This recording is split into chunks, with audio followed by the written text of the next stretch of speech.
Hi dears, നമ്മൾ exam question പേപ്പറിനകത്ത് ഇംഗ്ലീഷിൽ നിങ്ങളൊരു എഡിറ്റിംഗ് എന്ന് പറയുന്നൊരു ക്വസ്റ്റ്യൻ കണ്ടിട്ടില്ലേ? പല ആളുകൾ ഇത് അറ്റൻഡ് ചെയ്യാതെ വിടാറുണ്ട്. അതുപോലെ തന്നെ അറ്റൻഡ് ചെയ്യുമ്പോൾ ഒരു ഗസ് വർക്കിലൂടെ ഇവിടെയൊക്കെ നമ്മൾ ചെയ്യാറുണ്ട്. ഫോർ എക്സാമ്പിൾ ഫൈൻഡ് എന്ന് കാണുമ്പോൾ നമ്മളതിനെ ഫൈൻഡിങ് എന്നാക്കുകയോ അല്ലെങ്കിൽ ഹാസ് കാണുമ്പോൾ അതിനെ ഹാവ് ആക്കി നോക്കുകയൊക്കെ ചെയ്യാറുണ്ട്. ചിലപ്പോൾ എന്ത് ചെയ്യാറുണ്ട്, അത് ശരിയാവാറുണ്ട്, പലപ്പോഴും തെറ്റിപ്പോകാറാണ്. എങ്ങനെയാണ് നമ്മൾ ഈ ഒരു കംപ്ലീറ്റ് മാർക്ക് നേടാൻ നമുക്കൊന്ന് നോക്കാം. ഓക്കെ, ഇവിടെ ഒരു ക്വസ്റ്റ്യൻ തന്നിട്ടുണ്ട്. Appu followed her sister out to watch the cow being milked. നിങ്ങൾ ആദ്യം ചെയ്യേണ്ടത് സെൻറ്റൻസ് കംപ്ലീറ്റ് ഒന്ന് വായിച്ചു നോക്കുക എന്നുള്ളതാണ്. രണ്ടാമത്, ആ അണ്ടർലൈൻ ചെയ്തിരിക്കുന്ന വാക്കുകളായിരിക്കും മിസ്റ്റേക്സ് ഉണ്ടാവുക, അല്ലേ? അവിടെ അണ്ടർലൈൻ ചെയ്തത് ഫസ്റ്റ് സെൻറ്റൻസിൽ ഹെർ എന്ന് പറയുന്ന വേർഡാണ്. എന്തായിരിക്കും ഇവിടെ ഹെറിൽ മിസ്റ്റേക്ക്? എവിഡൻ്റ് ആണ്. കാരണം ഹെർ എന്ന് നമ്മൾ പറയുന്നത് സ്ത്രീകളെയാണ്, അല്ലെങ്കിൽ ഗേൾസിനെ ആണ് നമ്മൾ ഹെർ എന്ന വേർഡ് യൂസ് ചെയ്യുക, അല്ലേ? ഷീ എന്നും ഹെർ എന്നൊക്കെ നമ്മൾ പറയുക ഗേളുമായി റിലേറ്റഡ് ആണ്. ഇവിടെ അപ്പു അല്ലേ, അപ്പു ബോയ് അല്ലേ?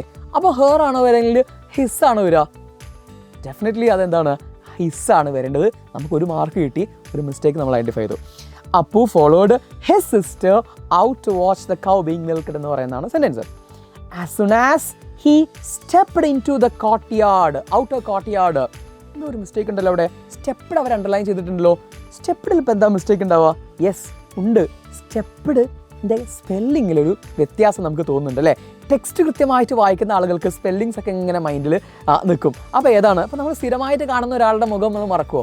ഇല്ല, എപ്പോഴെങ്കിലും കാണുന്ന ഒരാളുടെ മുഖം നമുക്ക് ഓർമ്മയുണ്ടാവില്ല. അതുപോലെയാണ് ടെക്സ്റ്റ് കൃത്യമായിട്ട് വായിക്കുന്ന ആളാണെങ്കിൽ നിങ്ങൾക്ക് ആ ടേംസും ആ വേർഡ്സും സ്പെല്ലിങ്സ് ഒക്കെ നമ്മളെ മൈൻഡിൽ എപ്പോഴും ഉണ്ടാവും. ഓക്കെ, അപ്പോൾ ഇനി നോക്കുക. As soon as he stepped എന്ന് പറയുന്നത് STEPP വേണം, PPED എന്ന് നമ്മുടെ ആൻസറാണ്. സോ അവിടെ ഒരു 2 മാർക്കായി നമുക്ക്. Next one, in to the outer courtyard കഴിഞ്ഞിട്ട് ഒരു കോമ ഇട്ടിട്ട് ദുർഗ അണ്ടർലൈൻ ചെയ്തിട്ടുണ്ട്. ഒരാളുടെ പേരല്ലേ, അതിലിപ്പോൾ എന്താ മിസ്റ്റേക്ക് ഉണ്ടോ? ഫുൾ സ്റ്റോപ്പ് കഴിഞ്ഞിട്ടൊന്നും അല്ലല്ലോ സെൻറ്റൻസ് തുടങ്ങുന്നത്. അങ്ങനെയാണെങ്കിൽ നമ്മൾ ക്യാപിറ്റൽ ലെറ്റർ എഴുതേണ്ട ആവശ്യമുണ്ടോ? ഉണ്ട്. എന്താ കാരണം? യെസ്, പേരാണ്. പേരിൻ്റെ ആദ്യത്തെ ലെറ്റർ നമ്മൾ ക്യാപിറ്റലാണ് തുടങ്ങുക. സോ ദുർഗയുടെ D ക്യാപിറ്റലാക്കുക. അതാണ് 3ാമത്തെ മിസ്റ്റേക്ക്. അവിടെ ഇരുന്ന മാർക്കായി. Landed him and smart blow എന്ന് പറയുന്നത് ഒരു മിസ്റ്റേക്ക്. ആന് ഒരു തെറ്റാണ്, അല്ലേ? ആന് വരണോ ശരിക്കും? ആന് നമ്മൾ എന്തിൻ്റെയൊക്കെ മുമ്പിലോ യൂസ് ചെയ്യുക? എയും ആനും നമ്മൾ യൂസ് ചെയ്യുന്നത് ഒന്ന് എന്ന അർത്ഥത്തിൽ കാര്യങ്ങൾ പറയാനാണ്, അല്ലേ? എന്നാൽ വവൽ സൗണ്ടുകളുടെ മുമ്പിൽ നമ്മൾ എന്താ ഉപയോഗിക്കുക? ആനാണ് യൂസ് ചെയ്യുക. വവൽ സൗണ്ടുകളുടെ മുമ്പിൽ നമ്മൾ ആനാണ് യൂസ് ചെയ്യുക. ആൻ അംബർല, ആൻ ആപ്പിൾ എന്നൊക്കെയല്ലേ നമ്മൾ പറയുക. അപ്പോൾ ഇവിടെ സ്മാർട്ട് ബ്ലോ എന്ന് പറയുന്നിടത്ത് സ് സൗണ്ടാണ് വരുന്നത്. സ് സൗണ്ടിൻ്റെ മുമ്പിൽ എ ആണോ ആൻ ആണോ നമ്മൾ ഉപയോഗിക്കേണ്ടത്? സ് എന്ന് പറയുന്നത് വവൽ സൗണ്ട് ആണോ? അല്ല. അപ്പോൾ നമ്മളതിൻ്റെ മുമ്പിൽ ആൻ അല്ല വരിക, എ ആണ് വരിക.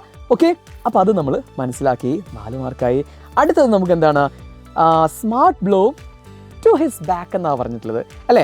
ടു ഹിസ് ബ്ലാക്ക് ആണോ അല്ലെങ്കിൽ ഓൺ ഹിസ് ബ്ലാക്ക് ആണോ? ഇത് പ്രപ്പോസിഷൻസ് ആണ്. ഓൺ ഹിസ് ബാക്ക് എന്നാണ് നമ്മൾ പറയുക. അവൻ്റെ പുറത്തടിച്ചു, മുകളിൽ ആ പുറത്തടിച്ചു എന്നൊക്കെ പറയുമ്പോൾ നമ്മൾ ഓൺ ആണ് ഉപയോഗിക്കുക. അപ്പോൾ ക്ലാസ്സിൻ്റെ അകത്തേക്ക് വന്നു, ഇൻ ടു ദ ക്ലാസ്. ക്ലാസ്സിൻ്റെ അകത്താണ് ഇൻ ദ ക്ലാസ്, അല്ലേ? അപ്പോൾ ഇങ്ങനെ ഓരോ സെൻറ്റൻസിലും അല്ലെങ്കിൽ ഓരോ വേർഡിൻ്റെ മുമ്പിലും നമ്മൾ ഓരോ പ്രപ്പോസിഷൻസ് ആണ് യൂസ് ചെയ്യേണ്ടത്.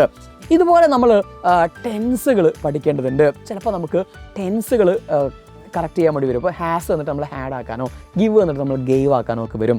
അതുപോലെ പ്രപ്പോസിഷൻസ് പഠിക്കാൻ, സ്പെല്ലിങ്സ് പഠിക്കാൻ, ഇതൊക്കെ നമ്മൾ എവിടെയാണ് പഠിക്കുക? അതിനാണ് സൈലത്തിൻ്റെ വജ്ര ബാച്ച് ഉള്ളത്. 6ാം ക്ലാസ്സിൽ നിങ്ങളുടെ എല്ലാ സബ്ജക്റ്റുകളെയും നിങ്ങൾക്ക് കൃത്യമായ രീതിയിൽ എല്ലാ പോർഷൻസും നിങ്ങൾക്ക് അടിപൊളിയായിട്ട് പഠിപ്പിച്ചു തരുന്ന ഒരു പ്ലാറ്റ്ഫോമാണ് ഈ സൈലത്തിൻ്റെ വജ്ര ബാച്ച്. സോ അവിടെ നിങ്ങൾക്ക് ലൈവ് ക്ലാസ്സുകൾ, റെക്കോർഡഡ് ക്ലാസ്സുകൾ, അതുപോലെ നോട്ട്സ്, അതുപോലെ കൃത്യമായ സമയങ്ങളിൽ നിങ്ങൾക്ക് എക്സാമിനേഷൻസ്, ഇങ്ങനെ ഒരുപാട് ഫീച്ചേഴ്സ് ഉള്ള ഈ വജ്ര ബാച്ചിൽ ജോയിൻ ചെയ്യാത്ത ആളുകളാണ് നിങ്ങളെങ്കിൽ പെട്ടെന്ന് തന്നെ താഴെ കാണുന്ന നമ്പറിൽ വെച്ച് കോൺടാക്ട് ചെയ്യുക. നിങ്ങൾ അഡ്മിഷൻ എടുക്കുക. ഇനിയും നമ്മൾ സമയം വൈകിക്കരുത്. സോ നമുക്ക് ആപ്പിൽ കാണാം.